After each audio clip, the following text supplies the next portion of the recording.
So I decided to forego the intro thing today. Let's see how it works out. Because you don't know what happened to me. I recorded a whole perfect show, but thanks to a technical issue having nothing to do with yours truly, but beyond my control, technical issue, I have to redo it all over again. But it's all right. You guys are worth it. Good morning. Good morning. This is Jan from New York City. Channel name is Jan from New York City. Saves money. I truly love helping people to keep some of their own hard-earned money. Could that be you? Listen, I think a lot of people these days, we waste a lot of money. We don't realize it. And here is an area in the grocery store. Commonly, this is a common mistake. I've done it myself until a couple of years ago when I said, wait a minute, what am I doing? What am I doing? And here it is. Now, you know that I love yogurt. In case you don't know, I do love to eat yogurt. Always did since I was a kid. My aunt actually really got me into it back in the old days. There was a company back in the old days that used to sell a flavor called pineapple orange. That was my first introduction. And back then, yogurt was sizably bigger and in a waxy kind of container. Now, I'm talking about in the dinosaur days. So if you're thinking I'm talking about 10 or 15 years ago, I'm talking about like, the prehistoric era. Keep in mind, I will be 65 in December. Hello. Did I really just say that? No, no, no. But I have since learned I do not have to buy little itty bitty individual yogurts. I do not. So here is how I have saved a ton of money on yogurt in the last 2 to 3 years. I also make it myself, by the way, and it's the easiest thing in the world. I've done a few videos about it. I should look them up and hook them up. But if not, you could look it up, or I'll get the one that taught me really, really good, which was the Money Mom. Money Mom did this about, I don't know, 4 years ago. I don't know. That was the one that taught me. So I said, okay. But in the interim, when I'm not making my own yogurt, okay, I just buy it in the larger containers, like the 32-ounce containers, okay? Because lately, even the small individual containers seem to be shrinking a little more and more. You're getting less yogurt, less bang for your money. Not good, not good. Therefore, I really, really suggest that you go for if you like yogurt, go for the larger one. Okay. And also, to me, since I got like really into the Greek yogurt, the texture, it is just so sour cream like. It's so wonderful. It's the same price many times. So I'll get the large container at the same price. But you're saying, well, how can I walk around with stuff from a large container? This is where you should invest in little smaller containers. You could get them at the dollar store, or you could repurpose existing stuff that you have.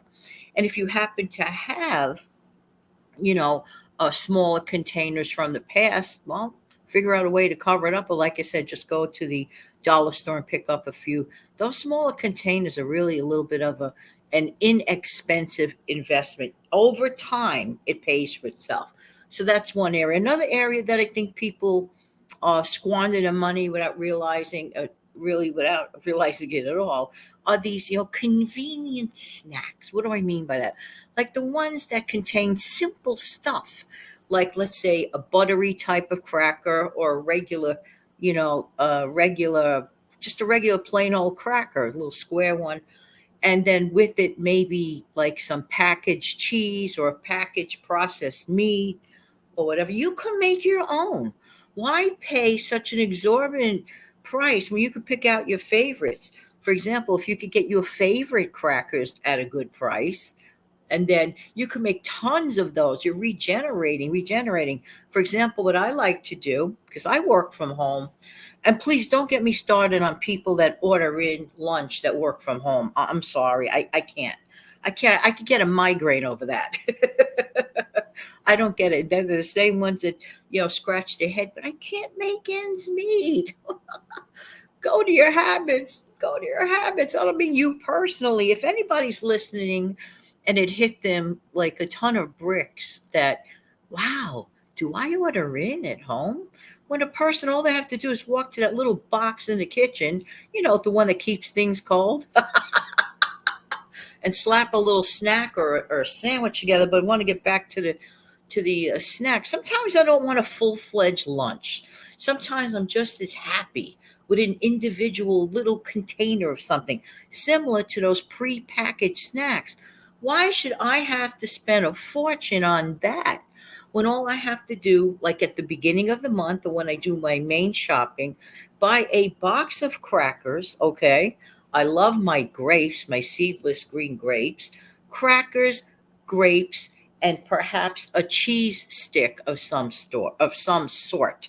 You can buy packaged cheese sticks, or if you get the better price, you could cut up a few slices, a few wedges of your own, like cheddar cheese or whatever cheese that you enjoy, and just put it in the little container, a little bit of portion control. Do you realize how many snacks that could generate from just having your own box of crackers, which has a ton of crackers in it, right? Okay. Your cheese sticks or your cheese wedges that you cut up, okay? And add some sort of fruit. For me, the grapes work. It's like, cheese, crackers, grapes. It sort of feels almost like a little bit of a cute little midday luxury, okay? I don't think of it as like, oh, it's just a simple, it is simple, it is convenient. And by the way, if you make them ahead of time, kids tend to like, gravitate to things like that. There's nothing wrong with a couple of crackers, a handful of grapes, and some sort of protein, like the cheese, for example. So I can regenerate so many of those. And a quick story about in real time yesterday. As you know, I record these shows a week ahead of time. But in real time yesterday, which was Sunday, July 30th, in real time in the past, you're listening to this in real time. Your date is in August, okay? Monday in August. But what I did yesterday is I took my favorite small cut of pasta and I mean, I know I've mentioned this in the past before, but this is what I like to do at the beginning of the month because I tend to like to have a pasta dinner on a Sunday. But I don't tend to like to have a mess every Sunday. This does not make a mess at all.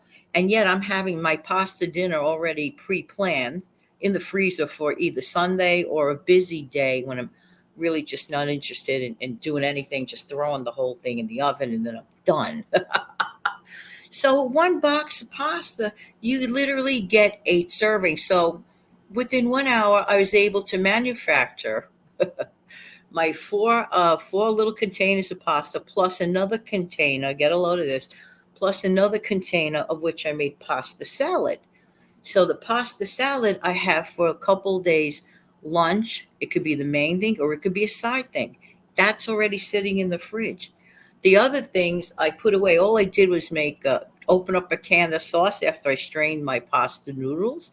Put the sauce over the individual items. I had a bag of shredded mozzarella cheese.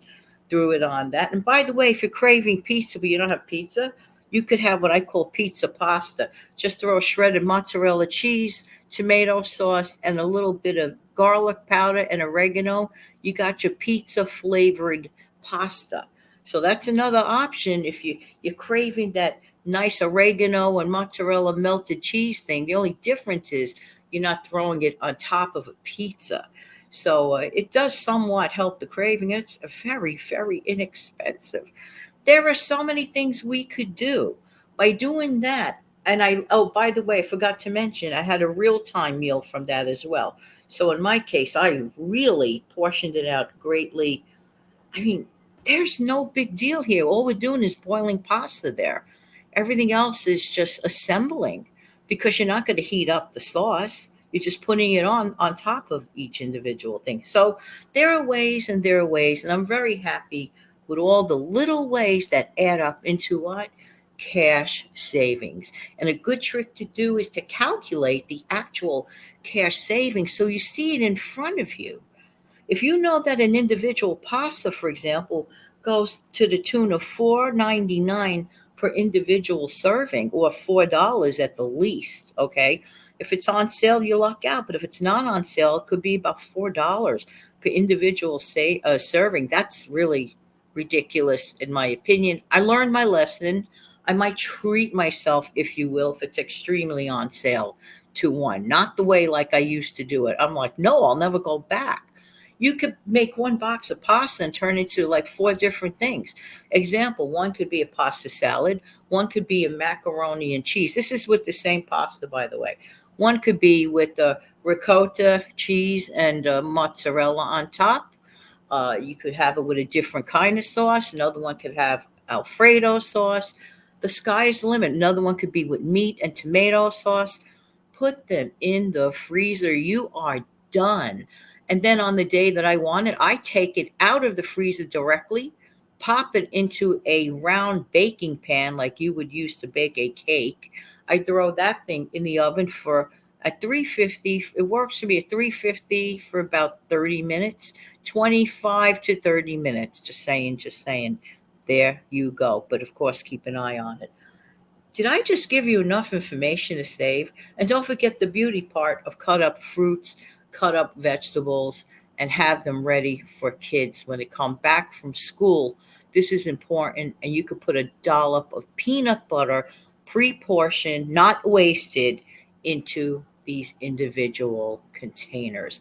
And everybody likes to have their own little container. I don't know. There's just something nice about that. All right, everybody, I gabbed long enough. Have an amazing, fantastic day. Take good care. Bye bye.